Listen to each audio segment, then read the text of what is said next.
Based on the search warrant issued by Regional Trial Court, Branch 8 of Malolos, Bulacan, the Presidential Anti-Organized Crime Commission or PAOC, and PNP operatives raided 5 residential villas at Fontana Clark, Pampanga last night, June 27. It is suspected that foreign nationals who fled after raiding Lucky South 99 in Porac, Pampanga, and Zun Yuan Technology in Bamban, Tarlac were hiding there.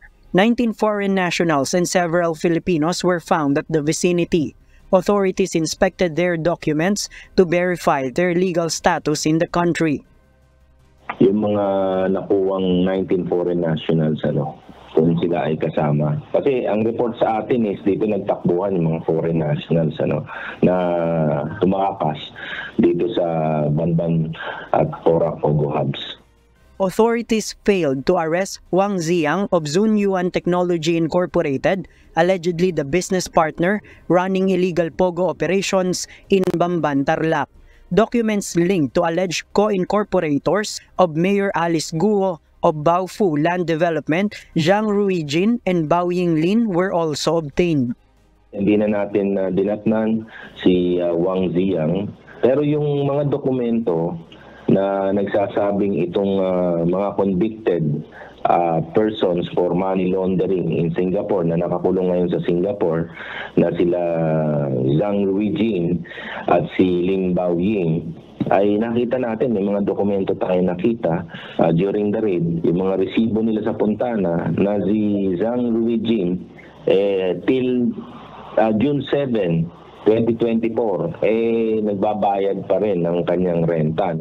The two are currently detained in Singapore for money laundering charges. Authorities also found 18 vaults that possibly contained passports of foreign nationals.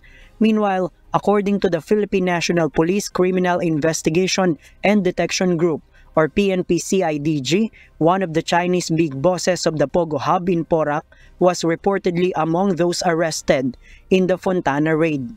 That is one of the informations that reach us. The other was they were able to escape Porac and they proceeded in these villas.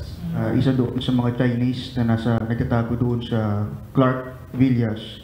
Isa sa mga big bosses nung sa Porac. Ito ba yung Chinese na under investigation? Yes, that's why we apply for the search warrant because he is one of our subjects.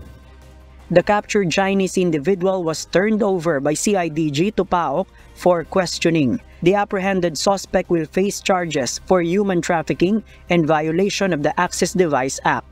JP Nunez, UNTV, News and Rescue. We serve the people, we give glory to God.